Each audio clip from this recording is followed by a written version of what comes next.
And now, two guys that survived through an entire Maury Povich marathon, Aaron and Jonathan.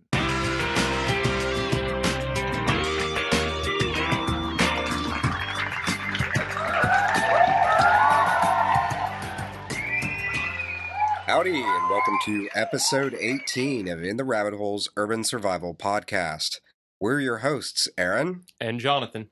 In today's episode, Ron Davis saves our life with 5 important things everyone should know. You are in the rabbit hole, safe and sound.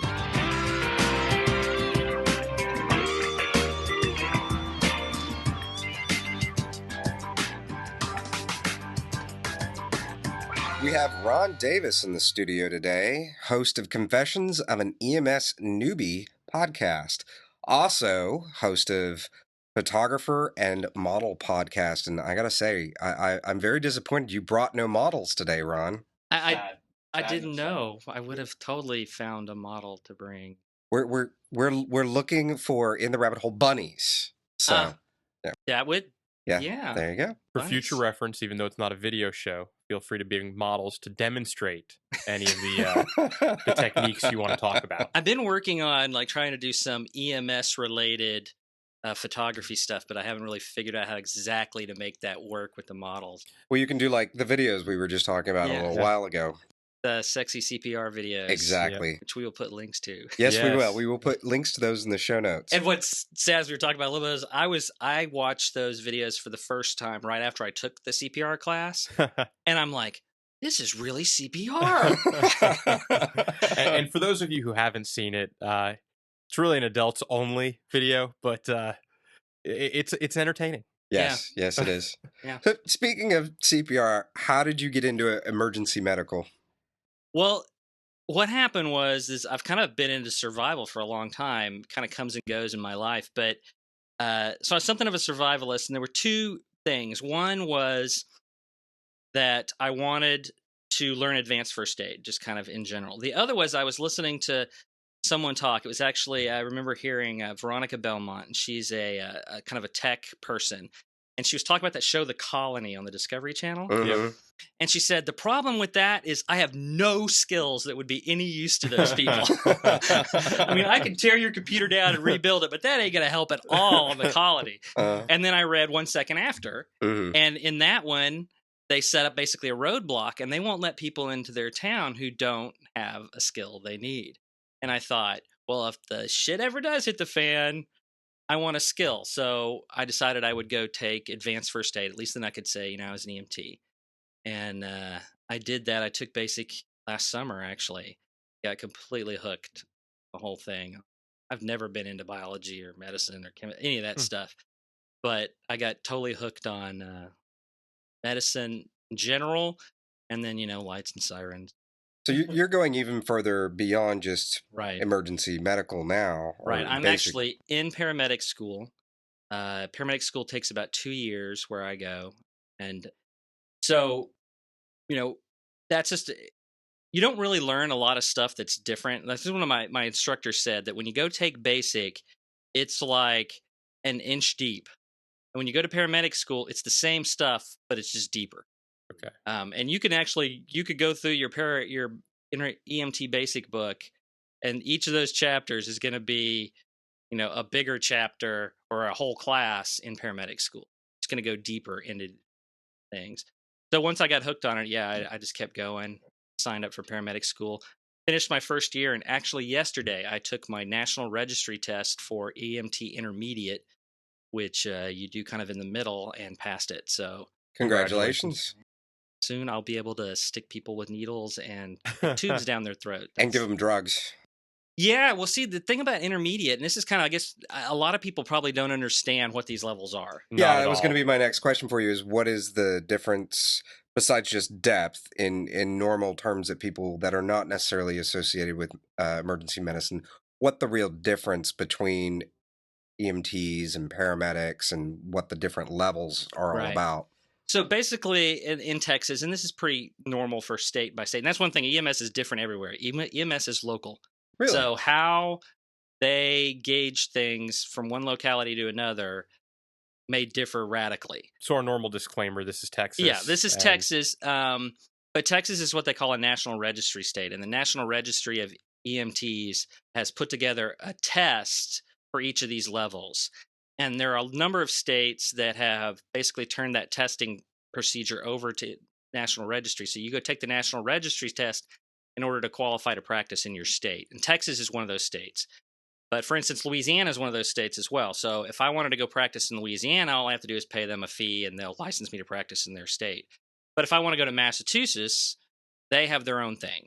Okay. And it's a whole different situation. And so you can't, National Registry is not enough. Do you happen to know off the top of your head how many states are in the National Registry system? You know, I went to their website and they said that like 38 states use them in some way. Okay. But since they're different levels, Right. you don't know which way. It's like, yeah, they use our first responder, which is totally different, than our paramedic testing. And I've actually thought about doing a website that would let you know that, like what you have to do to be qualified in every different state, kind of like those CHL websites you see where they right, tell you what yeah. you have to do to get a CHL in all those different states. But, in my copious free time, I have not had time to do that. Okay, so there are basically, in Texas and National Registry, there are basically 4 different levels of certification you can get. One is first responder. And a first responder course I was looking at today is about 60 hours long. And really a first responders course is intended for people who basically do something else in the public safety realm and need more advanced medical stuff and know how that fits into the whole EMS system. So most of your cops are going to have first responder. So when you say more advanced than just what Red Cross offers. Right. Now, Okay. that was one of the things I was thinking about is you can tell me what you learned in Red Cross because I don't have any idea what they do for a first aid class. I don't know what they teach. When you're someone's developing a course, I'm sure they have to think about, well, how are people going to use this? Yeah. So what do they need to know? So first responders are people who are going to come up on a scene and they need to know the first thing to do till an ambulance gets there. After first responder, there's EMT basic, emergency medical technician basic. And that is 120 hours minimum, more like 200. That is what, like almost every firefighter in Texas is going to be an EMT basic. That's sort of the lowest level of what we would actually call an EMT. That's the lowest level you'll have someone probably come out on an ambulance. And you do, in addition to doing classwork, which I was talking about is 120 to 200 hours of classwork, depending on where you go, you'll also do what we call clinicals, which are where you go and do a shift in an ER and you do some shifts on an ambulance. In basic, you do 3 of each. So 3 12-hour shifts on an ambulance, 3 8-hour shifts in an ER. And you get to practice your basic skills there.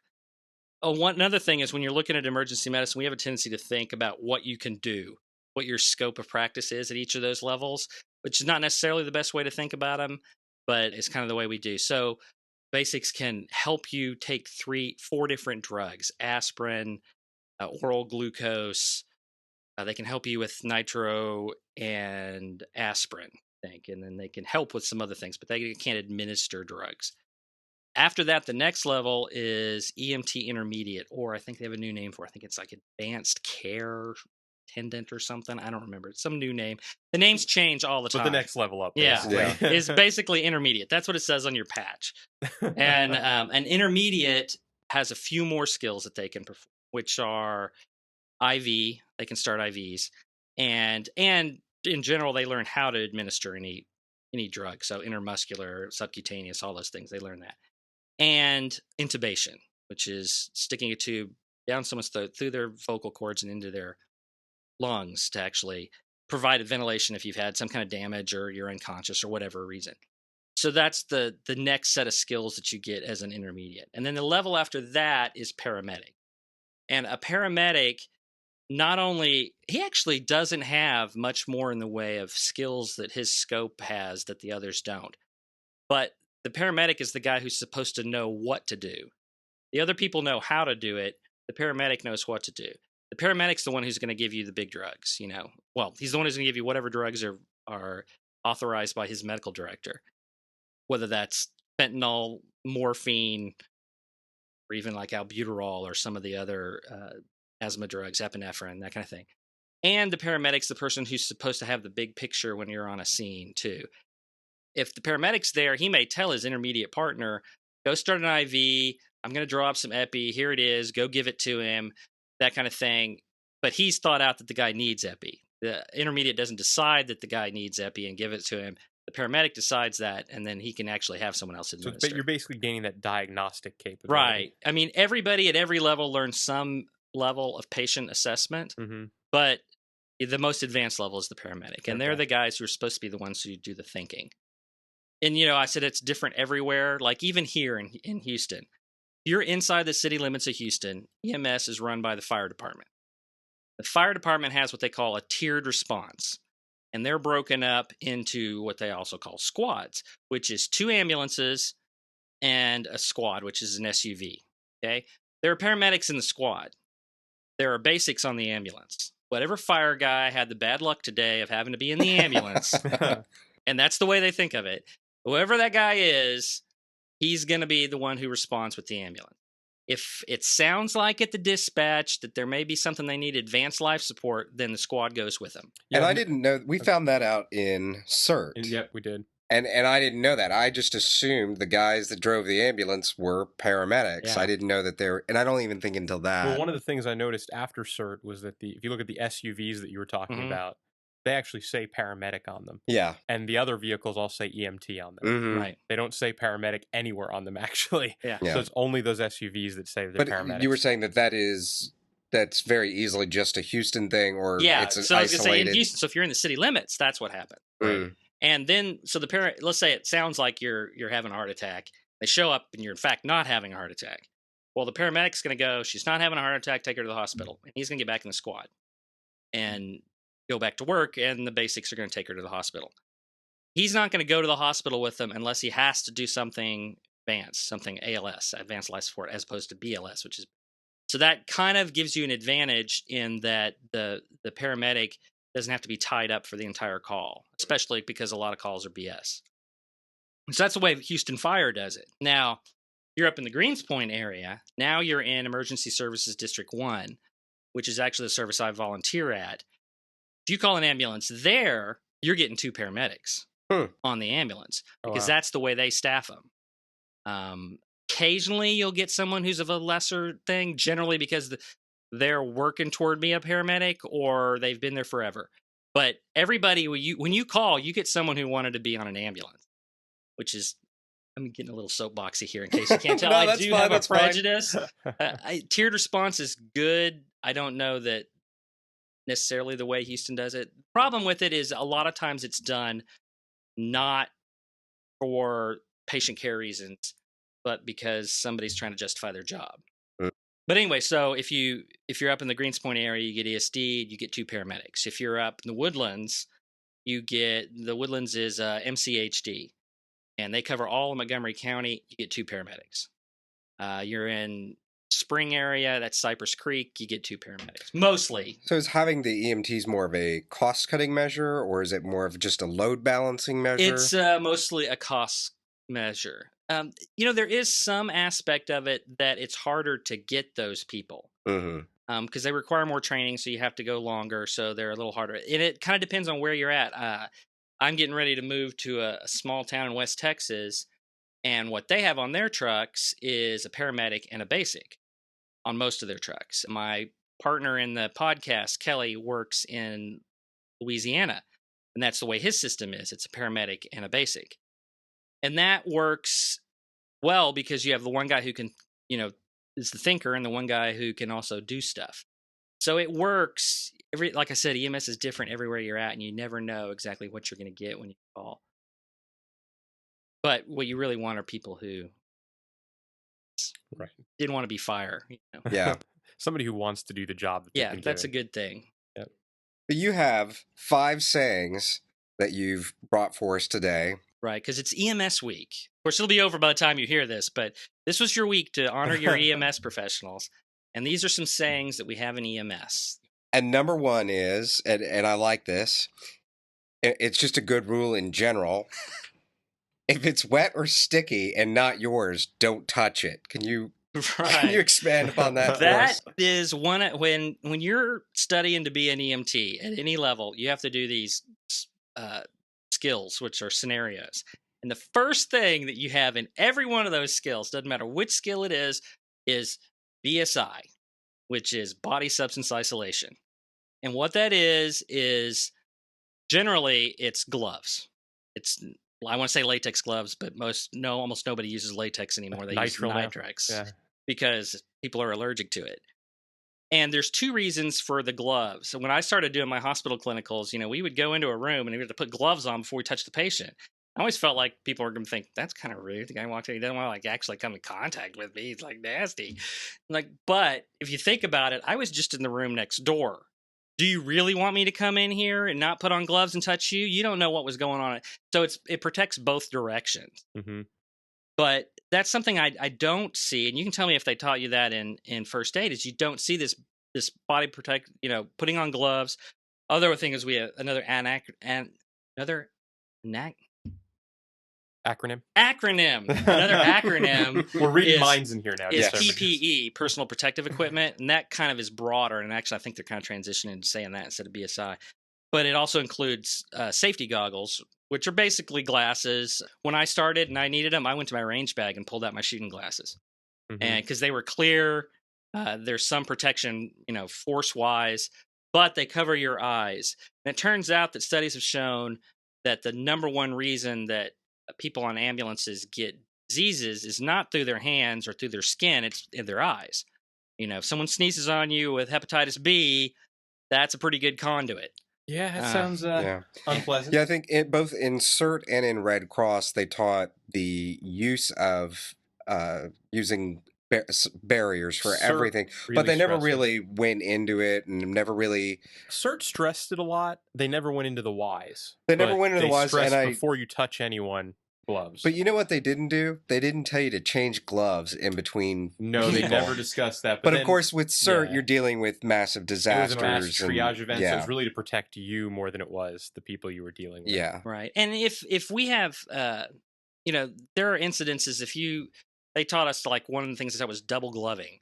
So if you're going to where there's a bunch of different victims and one guy, people are going to be bloody, that, you'll put on 2 pair of gloves. And the reason is because if you take a pair of gloves off, you're not getting another pair on because your hands have gotten sweaty now and those gloves won't go back on. So one of the reasons is if you're going to have to change gloves to have 2 sets on, you can just pull one off the other and you still got another set on. I would have never thought of that. Yeah, I never would have either. These sayings are kind of things I had never heard about before I went into EMS, but are things that are relevant. So for instance, when you're building your first aid kit, throw some gloves in there. Yeah. And gloves are cheap. They're easily obtainable. Matter of fact, I had a whole box of gloves in my kitchen at home before I started this because Alton Brown said they were good for cooking. Well, actually, we forgot to mention that in the bags episode. That was the one thing we left out, and you did call us out on it. Yeah. Yes. So just to add that to your bag, they don't take up any room. Some gloves, they're nothing. And the safety glasses. And the safety glasses. And the more advanced Red Cross bag, not the big crazy one, but the one that's about the size of a lunchbox, does have a couple pairs of gloves in it. It does not have the safety glasses in it, but Right. And those are generally, they kind of go with, you guys talked about having gloves. And you meant gloves so that you could touch stuff that was sharp, right? Right. Well, the same kind of goes for those glasses. If you're in a situation where you're clearing debris, a CERT kind of thing where you have a captive building and you're clearing debris. Well, you want to protect your eyes from just stuff flying around too. Right. And for those of you who go out and get the CERT, go through the CERT training, the backpack actually has some safety glasses. It does have gloves in it. There wasn't a mask. That was the one thing that was not in the CERT bag. There wasn't an N95 mask in there? No N95 mask in the CERT bag. That's right, now that you mention it. We put those in later, but And there's so many bags now and so much junk that we've accumulated in general, and it's hard to remember what originally went where. Exactly. Yeah. So number 2 is hard, fast, and deep. That's what she said. That's CPR. And when I say hard, fast, and deep, if one of the things that happens with CPR is the American Heart Association every 10 years, I think it is, they reevaluate CPR and they come out with new guidelines. And I noticed that when I took a CPR class in high school for a lifeguard thing, much different than it is now. Right. Oh, yeah, very. We were talking before the show, when I took it, as a camp counselor, they taught us how to do tracheotomies with a ballpoint pen and tourniquets and all kinds of fun, crazy stuff. And now they don't teach any of that. It's a very boring class now. And now it's don't puncture people's skin and Yeah. try not to crazy. kill anyone. Yeah. Put on It's gloves. insane. Yeah, when I was in paramedic school, they taught us man, I'm just having trouble with the pronunciation. Cricothyrotomies. I asked the instructor, paramedics have been in the field for years, like, you ever had to do one of these? Nope. And partially that's because we have advanced airways that make that very unnecessary. You have to have a really unique injury to get to where we can't stick a tube through there instead. And that is a lot better than cutting a hole in someone's throat. It's no fun, though. Yeah. Right. Yeah.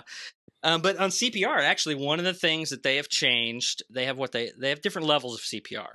And one of the things they've really found is the most important thing when it comes to CPR are those chest compressions. So if you're a bystander CPR, if you don't want to take a CPR class, but you see someone fall down having a heart attack, and you go and you find out they don't have a pulse, you can do what they call bystander CPR, which is 100 compressions a minute until the ambulance gets there. That's it. No breathing. They did that for two reasons. One, you get the compressions. And number two is a lot of people would just watch other people die, apparently, rather than stick their mouth on them and do mouth to mouth. Right. Which really you should try and avoid doing. And the fact is, you're probably not going to do it if it's not someone you know. If it's your loved one, you're going to do it anyway. Yeah, and you probably don't have a CPR mask on you. Now, I actually carry. I mean, they're tiny, and I carry a couple of them, but having been through the CPR classes and everything else, it's like, all right, well, if I know it, I might as well. Yeah. So Ron, it's really just to keep the heart beating now, right? That's the whole idea? Your heart's not beating. That's the problem. It's to perfuse the brain. In a way, all of medicine comes down to getting from the outside to your cells what you need. And when it comes to oxygen, the parts of you that are most important are also the parts that can go the least time without oxygen. And that's your brain and your nervous system. So the goal of CPR is to perfuse the brain, because in reality, your muscles, and we'll talk about this a little more when we talk about bleeding control, your muscles can go a long time, like hours, without getting oxygen.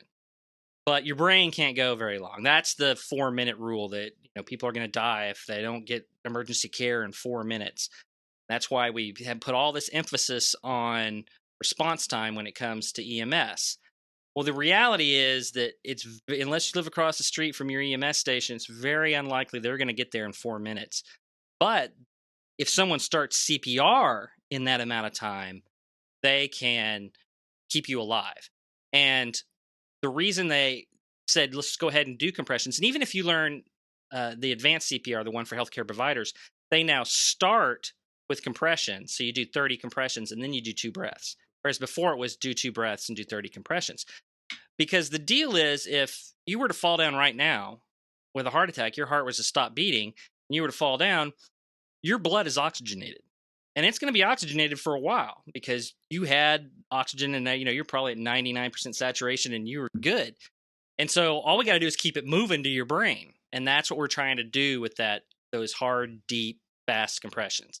It just keep that thing moving, because only about 30%, you're only going to get about 30% of the volume of blood moving that you would if your heart were beating with good chest compressions. And that's like down 2 inches. That's actually in the CPR, sexy CPR. Go in 2 inches, to go that far in. And one of the things, and I have never been the first person to start CPR, but everybody tells me this, is when you push down on that sternum, you're going to feel, they say it feels like bubble wrap popping.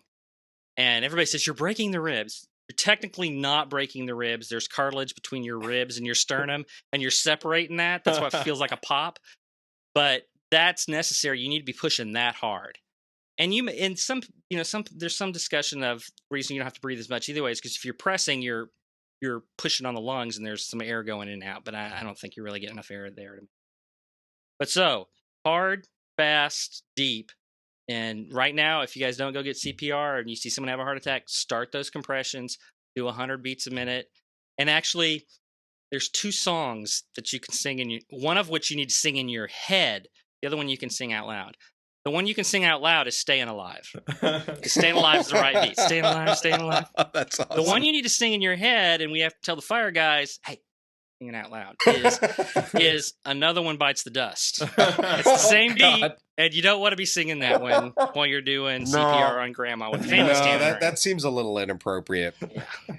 All right. So number 3 on the list is all bleeding stops eventually. Yes. Yeah. So the skill you need to learn is bleeding control. If someone is bleeding, you need to stop that bleeding. That's basic. I mean, we'll talk about what order, how important that is later. But bleeding control is pretty simple. And actually, it's almost instinctual. The first thing you do, if you're sitting there and you cut your thumb, what's the first thing you almost instinctively do? Grab it. Grab it. Well, when you grab it, you're doing the first thing you need to do in bleeding control, which is apply direct pressure. You can literally do that barehanded. Obviously, I want you to wear gloves, but you can put a bandage on there too. No, wait, now pressure. if it's our own cut, do we still need to wear gloves? Well, that's the personal. Okay, I don't know where I've been. That's true. I've seen where you've been, and you should wear gloves. All right, sorry, going on. Yeah, so apply pressure, direct pressure. And if the bleeding doesn't stop from direct pressure, if you put a bandage on there and there's still blood running out of that bandage, or the bandage gets soaked and you can't do it, what you need to do is put on a tourniquet. Now, there's a lot of, oh my gosh, put on a tourniquet, they're going to lose their limb. First of all, tourniquets are only applicable to extremities. If there's blood spurting out of your abdomen, what you really need to do is last rites, because that person's going to die. There's nothing you can do. They're not sitting in an OR when that happens. They're going to die. But if it's an extremity, an arm or a leg, apply direct pressure, and normally that will stop it. Even if it's an arterial cut, normally that's going to stop it. But in some cases, it's not, depending on how the vein artery's damaged. But if it doesn't stop it, then you need to put a tourniquet on it. And one of the things the guy said in a discussion I went to class at the Texas EMS conference was, before like 1980, everything we learned about tourniquets, we learned in the Civil War. The problem with that was, in the Civil War, what would happen is they'd go out and they'd have a battle, and they'd just leave people laying on the battlefield afterwards. And they'd go out there the next day and look for who was still alive. That's one way to do it, I suppose. Yeah, they're like, oh, he's still alive. Look, he got shot in the leg, but he's still alive. Put a tourniquet on his leg. If you're still moving, yeah, you're going to do all right. And so they put a tourniquet on the guy's leg, and then they would leave. And they come back a day later to check on him, or because they finally got a doctor there, and they would go, man, his leg is like all swollen up and nasty. That tourniquet made his leg all swollen up and nasty.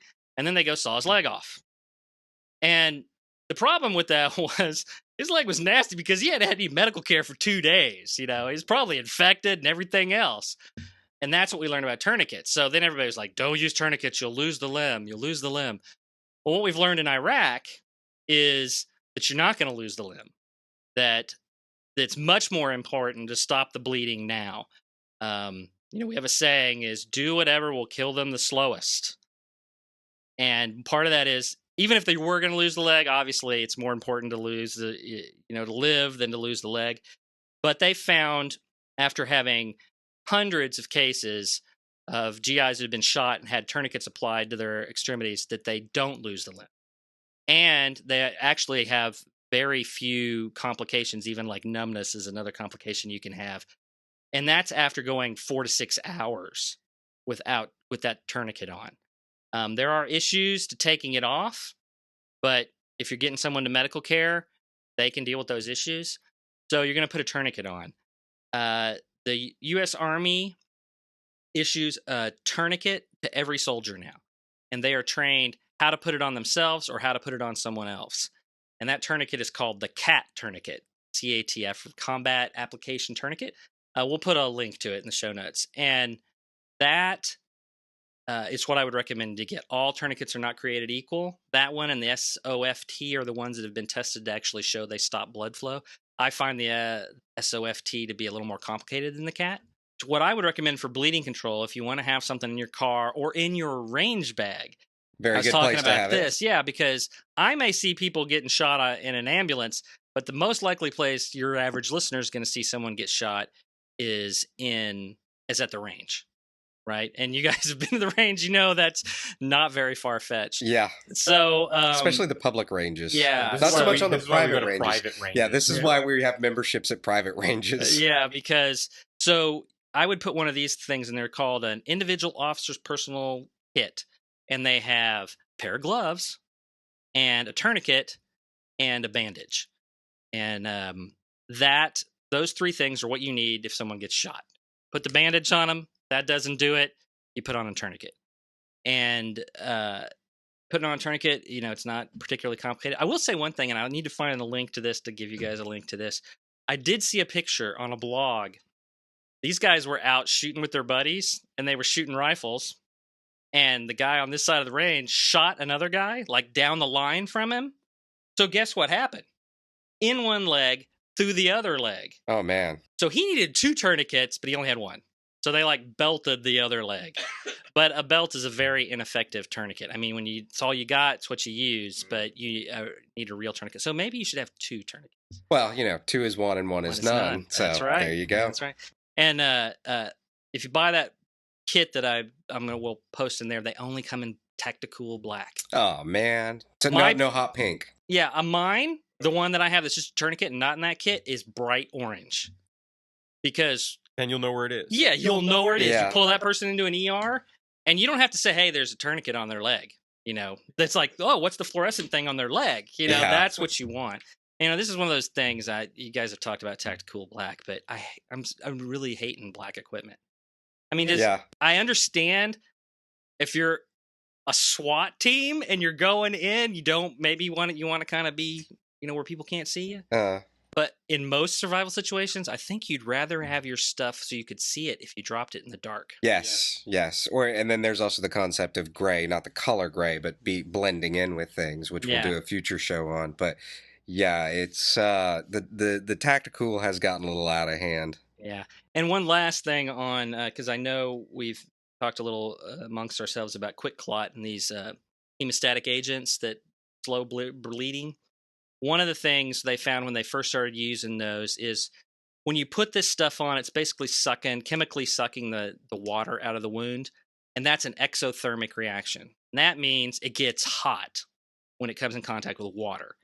And if you have the QuikClot that comes in a little pouch and you pour it out as a powder, boy, you better hope it's not a windy day and you're not sweating and you wear your safety goggles.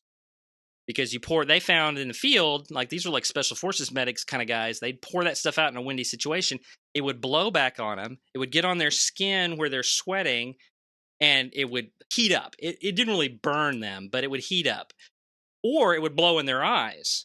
And that's a lot more sensitive. Yeah. And that you get an exothermic, and it's wet. So you're going to get an exothermic reaction. So now almost all the QuikClot you buy is either in a bandage or it's in these little tea bag looking things. Yeah, the ones that I have at least are in bandages. Yeah. And then I've seen them now They even have in been a sponges. sponge. Yeah, I think It's the the sponges QuikClot are sponge. because the sponge will collapse down. Right, and you really can well. actually insert it into a deep wound Yeah. slightly. That's the way they recommend it. And use your gloves. I'm not sure you should. We don't insert things into people's wounds. There are little directions on the pack. But the only place I we would stick not. a tube is down your throat. Yeah. We don't So- even go into OB. So now we'll go on to saying number 4. And I'm going to just repeat it the way you kind of gave it to us. Mhm. Air goes in and out. Blood goes round and round.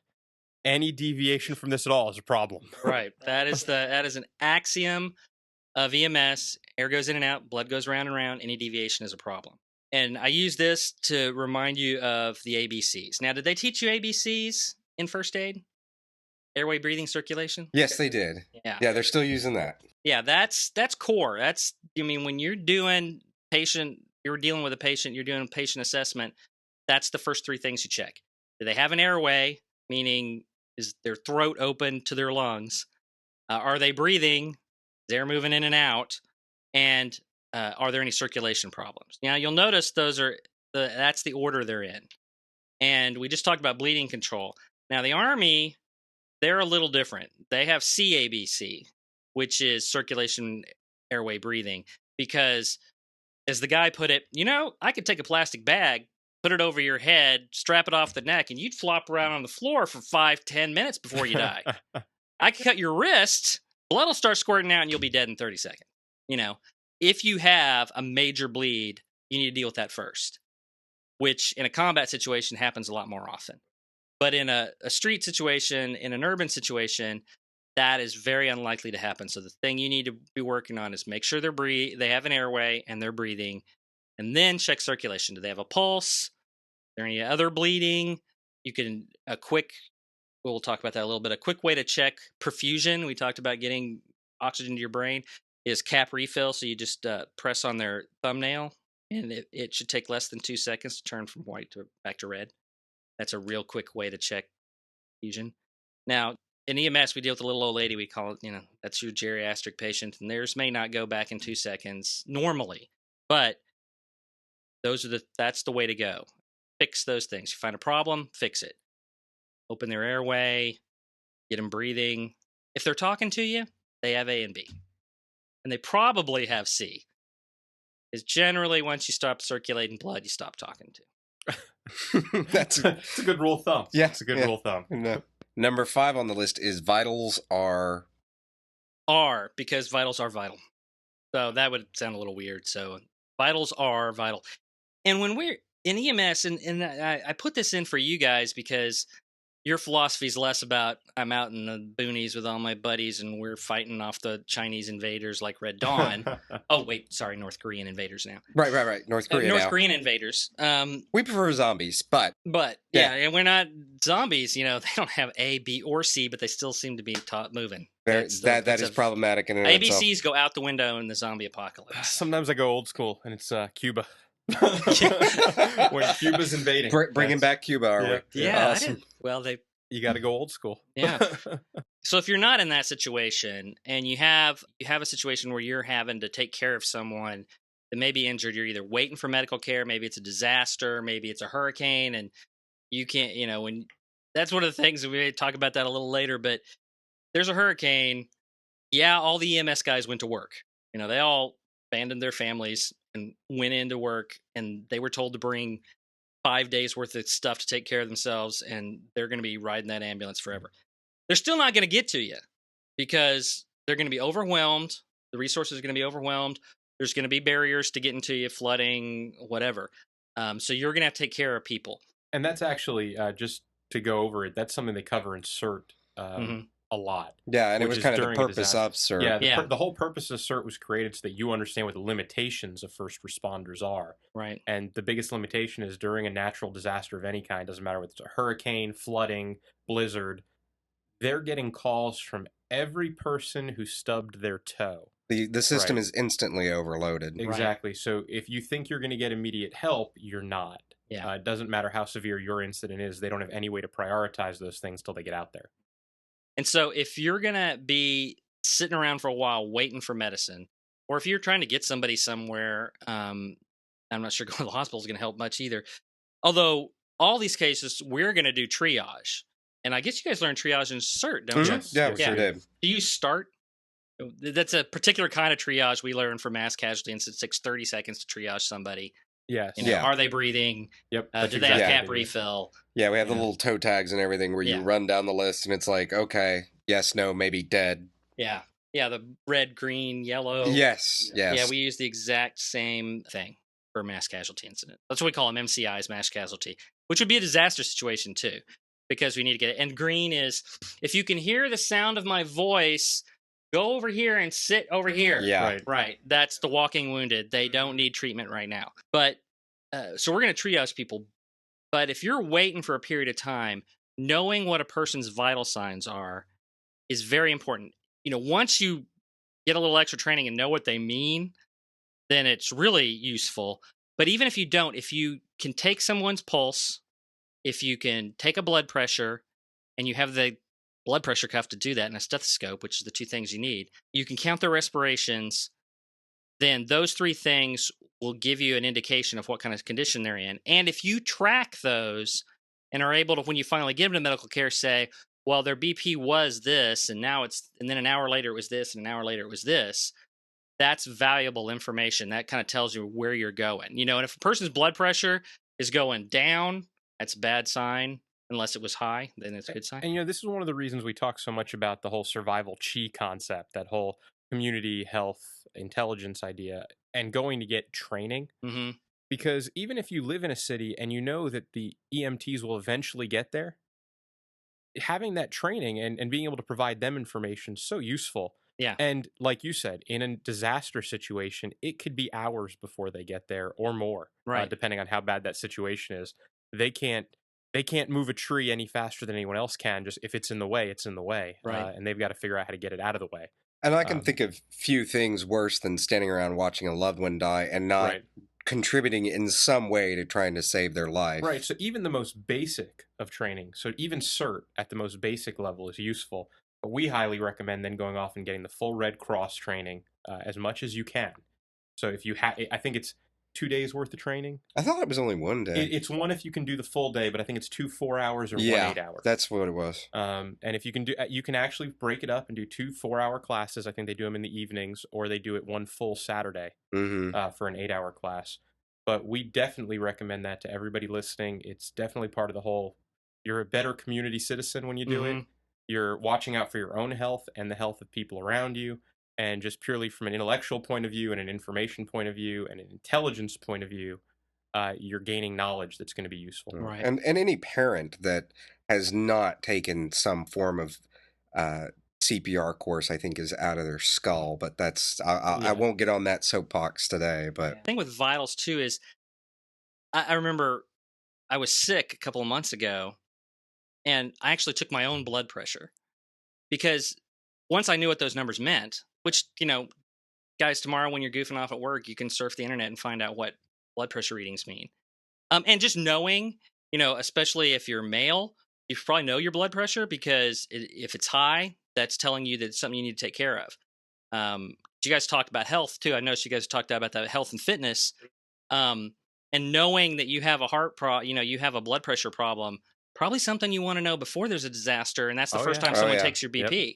Across the board, stay healthy. Go see a doctor once. Get your annual physical. Do what you need to. Know your own blood pressure and what it runs at a normal basis. And one thing I put on this list, and I have to confess it's not currently in my first aid kit, and I've gone back and forth about whether to put it in there, is to whether there is a way to take blood glucose, because there are a lot of diabetic people, and a lot of times what you see from people is hypoglycemia. They get wonky and you can't figure out why. They start acting drunk, but they haven't been drinking.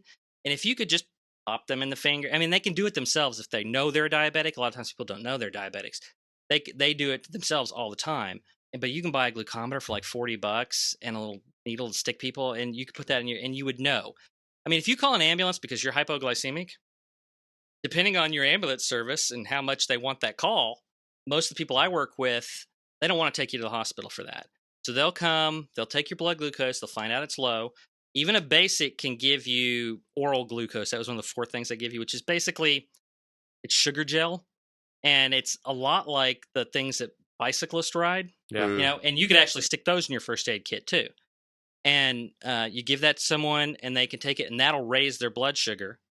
And if you call a paramedic, what they're going to do is they're going to start an IV and give you dextrose. And you're going to come back. It's like turn a light switch on. Bam. Suddenly I'm not hypoglycemic. But then they're going to say, the good ones are going to say, we're going to stay here until you eat something, because you need to eat something to level out your blood sugar. Otherwise, it's going to go down as soon as we leave, and we're going to be right back out here. But that's something you could do in a situation if you have a neighbor and they're, acting wonky, and you do their blood sugar, and you're like, oh, here, eat something. And then their blood sugar goes up and then they're fine. But that's just such a common problem. And it's such a common problem that we get in EMS that I've thought about putting it in mine. I don't know what that does with scope of practice, poking a hole in someone to get some blood, but it's something they can do themselves. How durable are those? I don't know that you can immerse them in water, but they seem to be okay. Yeah. And they've gotten really small. They're small. My They are. dad's borderline diabetic. He's not diabetic, but he watches it, and he actually does his regularly. And the one he carries around with him is like the size of a pen. Yeah. It's tiny. Now, I'm sure his is a little more expensive. But even the ones that we carry in the ambulance, which are not much different than the ones you buy at Walgreens. But for Walgreens, you can buy, there's like 18 of them, and you can buy really expensive ones. You can buy super cheap ones. But they're about that big. which Aaron can see, but you can't. It's about 3 inches long and about 1.5 inches wide. And it has a little LCD display on the bottom, and you put a little piece of paper in there, and you put blood on it, and it tells you what the blood glucose is. And so that's just something that, just because we see it all the time, and it's an easy fix, it's something that people should consider putting in their first aid kit. And if you have a problem with diabetes, you already know this, and you already have it. And we're not recommending you go out and prick people's fingers for blood or Yes. anything, because that goes against rule number 1. But That's fine. It's a good tool to have. Yeah. So anyway, that was another vital that I thought would be really useful from a survivalist point of view, would be to get their blood glucose. Yeah. And oddly, it was in 1 second after also. They had a whole issue with that. Right. The daughter. The daughter, yeah. Didn't have insulin. Yeah. I mean, if you're in the 1 second after situation, that was one of the poignant things about that whole book, because he knew as soon as the lights went off, she was going to die. Yeah. And we don't think about, you asked how I got into survival. Mm-hmm. When I was in high school, when it started, and you guys don't know how old I am, but I'm in my 40s now. And when I was in high school, is when it all started. It was some different books, but one of them was Footfall by Jerry Purnell. It's about a meteor hitting in the Pacific and it wipes out the West Coast, and how people recover from that. But one of the things that happened was they had a guy who was really smart, but he was also diabetic. And he knew, I'm going to die. And so he was like helping them do certain things to make their community work. Another thing you guys said, you're not going to survive on your own out there in the national forest with your rifle. You're eventually going to have to come into a community. And he basically told me, he goes, before we had synthetic insulin, we used sheep. But he said it takes about a sheep a day to provide me with enough insulin to survive. What he said. And I think I actually researched, and that's about right. It takes about a sheep a day. He goes, you're never going to sustain that. You're never going to sustain a sheep a day just to keep me alive. Right. Much less this the whole community that needs the food, So, yeah, that was one of the poignant things. She knew she was going to die. I mean, it was just a matter of how long did it take the insulin to run out in her case. He went and got as much as he could. It went bad. She lasted a long time, but in the end, she was going to die. Yeah. That's what's going to happen. That's there was a lot of interesting points brought up in that about medical and about the psychological state of our society. That was an these interesting point to what percentage of people are on psychomedic drugs. And the number one reason that EMS gets called for a psych call is people are non-compliant with it.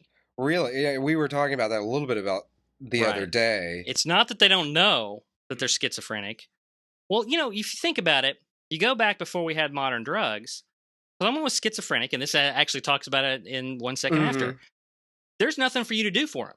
They're going to be crazy. They're going to do crazy things. And if they're violent, or even if they're just weird, they're going to cause a problem to the community. And the only thing you could do was lock them up. Yeah. And if they had a family that, could support that, then they locked them up at home. But if they couldn't, then they had to put them in these asylums, and they were bad. Well, we've got these drugs that keep that under control. Take them. What happens is people start taking them, and they're like, I'm not really. And it's like, no, you're not crazy because you're taking your drugs. You stop taking your drugs, suddenly you're crazy again. But then if you take the situation where now the drugs are gone, now you're back to late 1900s, and what do we do with these? We've talked a little bit about CERT, and we talked about Red Cross, and we talked about the path that you went on. If somebody does like what we did, where we got to the point with CERT, where we said, okay, well, we want more medical. What do we do now? And they kind of shrugged their shoulders and said, I'll go to Red Cross. So we went to Red Cross and said, okay, well, what do I do now? And they kind of shrugged their shoulders. What do you suggest for somebody going to go beyond what Red Cross is going to teach? And I mean, I know they have some more advanced classes than what I took, but I think it's only like one, and I think it's the first responder. Yeah, I was going to say, well, obviously the next choice would be first responder. And then you just go up that chain. That's the way it is. If you want to get more medical training, and then you're paramedic, then you can go get your nursing degree, and then you can go become a doctor if you really want to go all the way. But do you need any kind of credentials to take the first responder class, no. Or can anybody take it? I think anybody can take. Well, anybody can take it. Anybody can take EMT basic. I mean, that's offered at a community college. You just go sign up for the class, and they let you take it. They won't let you certify in the state of Texas if you have a felony, but they'll let you take the class. Huh. So, so you do, I would say first responder is next. There is a variation on first responder and on EMT that's wilderness first responder and wilderness EMT. We actually did hear about that during the CERT class. The person running the CERT class had heard of the course but didn't have any idea of how one goes about finding it. Right. So there are specific agencies that offer it, and it's kind of an add-on to the other classes. So you take the whole thing, you'll get the first responder and you'll get this wilderness stuff. And if you're an EMT and you go, then you get the EMT thing. There's actually even wilderness paramedic. Yeah. But the situation changes when you're in the wilderness. That's why these are different, because now you're not getting, the ambulance ain't coming. Or if it's coming, it's going to be a long time before they can get a helicopter in there. They may not even be able to get a helicopter anywhere near you. You're going to have to carry this person out. So there's two big things about the wilderness thing. One is you learn to do with less. I have one of my EMT classmates. He actually got into EMS because he took the wilderness thing and he was like, I want to go on. And then he, like me, I was going to warn you guys, it's dangerous. You can go to EMT basic like I did, and you'd be like, you start thinking blood and guts is good calls, not bad calls. And it's a little addictive, like all these things. You go on. And so he did the wilderness thing and then came into EMS. And the wilderness thing, so they teach you how to do more with less. And one of the things he told me was, yeah, I'm a paramedic now. I can start an IV. I could give you fluids, but I'm not going to be giving you fluids in the wilderness because I'm not packing in a bag of saline because it weighs 3 pounds or whatever. 500 milliliters is like, I don't know, pounds. So you have to do more with less. And in a disaster situation, it's the same kind of thing. We'll put a link in the show notes to an article about the application of wilderness EMS to what we call mass casualty incidents, which are basically disasters. There's a lot of people. Well, technically, a mass casualty incident is anytime there are more victims than there are responders. That's technically a mass casualty. But in those situations, how the things that wilderness people can do that non-wilderness people don't come in handy. And here's a list. I actually found a list. So they can terminate CPR in the field. So they can just call it, And actually, nowadays, you call an ambulance, they generally are not going to transport you. They don't get circulation back. Another thing is they administer medicine for anaphylaxis and severe asthma. So they can give you epi if you're having an allergic reaction that's causing your breathing to stop, and they can deal with severe asthma probably by giving you. They can reduce simple dislocations. So we have a rule: when you break a limb, we check your pulse distally to that. This is a little tip, right? If you want to find out if it's bad, see if you can get a pulse after it. If you can't get a pulse after it, that's bad. They just have a broken limb, that's not good, but it's not bad. They don't have a pulse, that's bad. And what we say is you get one pull in EMS. So if they don't have a pulse, you can try and reduce it, set it, and see if you get a pulse back. If you don't, then you just put it in place and take them to the hospital and hope you get there. And don't have a problem. But if you're in the field, that's not an option. So you're going to try and reduce that dislocation. You're going to try and put it back in place. It's going to hurt like hell. And you're probably not going to have any anesthetic, but you can do it in the field. And in a disaster situation, that person is going to get triaged way down at the ER, so that can be useful. Manage wounds and remove impaled objects. Another first aid tip comes from EMS. Someone has something sticking in them. Yeah. If it's not an airway issue, leave it there. Secure it in place. Take them to the hospital. Because pulling it out could do more damage. That was actually in CERT as well, including duct taping around it to make sure that it stayed where it was. Yeah, and they made a big point out of that. Leave it alone. Yeah. And duct taping around it, that's wilderness kind of thing, right? We're going to use duct tape unless you're HFD who duct tape board and everything else. Apparently duct tape fixes everything and for HFD. That's what we hear. Yeah. And the other is perform advanced spinal assessment. What that means is the first thing we do is put a C-collar on you, that kind of thing. And in general, we're going to leave that on you and take you to the hospital. Here in the wilderness, you can do some more advanced decisions on whether or not that comes off or not. So those are things you would get in the wilderness version of first responder and then EMS that you wouldn't get in the regular one. And those are things that would be more likely a disaster situation or a survival situation that you would want to know. So I would recommend your next step would be to take a wilderness first responder course. And then, if you want to go on, get your EMT basic. One of the advantages to having your basic is that you can volunteer. And one of the things you guys we talk about is not doing things you don't know how to do. and keeping up your skills, Mm-hmm. right? If you guys go take basic, you're probably not going to deal with someone having an asthma attack ever again. Go volunteer once a month with an emergency service, you probably will. You'll be able to keep those skills up, and you'll be doing something good for the community. That's a really good point that you've just brought up, because even after CERT and Red Cross, I know there's a ton of stuff that I've forgotten or that I would have to spend a lot of time unnecessarily sitting there thinking. And so it's like, well, rather than using flashcards on myself on a constant basis to keep this stuff Yeah. fresh in mind. Well, and even then, that's- it's not practical. yeah, it's not practice. it's book understandable, knowledge. It's right? not field experience. Yeah, and there's not, I mean, there is some muscle memory. I mean, we have psychomotor skills, those skills I told you we start with BSI. You know, how do you put on a bandage? You know, that's something that if you do it a number of times, you get faster at it. How do you splint a limb? Same thing. How do you do CPR? You know, how often do you practice that? But you would do that more if you were a volunteer. And it connects you to the community, connects you to the emergency response community, which could be very useful in a disaster situation. Being able to call someone you know and say, this person's really is screwed up and we need an ambulance. Or, you know, if you call dispatch in those situations, I don't know how it works, but they're probably going to try and triage you over the phone. You call them up and go, I've got a patient, they've got these vitals, they've changed from this, it's obvious their skin is getting pale, cool and diaphoretic. I can't do anything more. They need a paramedic. They're going to go, okay, this person actually knows what they're talking about, and we'll move them up the ladder. That makes Very sense. interesting. I don't know that that's true, but No, but it would make just logically. Yeah, it makes speaking, logical it would make sense. Well, awesome. Well, Ron, your site again is Confessions of an EMS Newbie podcast. That's www.emsnewbie.com. We really appreciate you coming on the show today. We're going to thank you. hopefully have you back soon for a few more exciting shows on emergency medicine and survival and of course, medicine. model photography. Well, Yes. you bet. Next Well, as time you it bring in applies to models. survival. Yes. Well, tell you what, I'll give you some pictures with chicks with guns to put on the blog. there you go. There you Perfect. go. And that wraps up episode 18. Thank you for joining us today. If you liked the podcast, make sure to leave us a review in iTunes. It helps others find us. If you didn't, well, why don't you tell us about it using the feedback form on the website? This show is, after all, for you, the listener. Seriously, good or bad, we want to hear about it.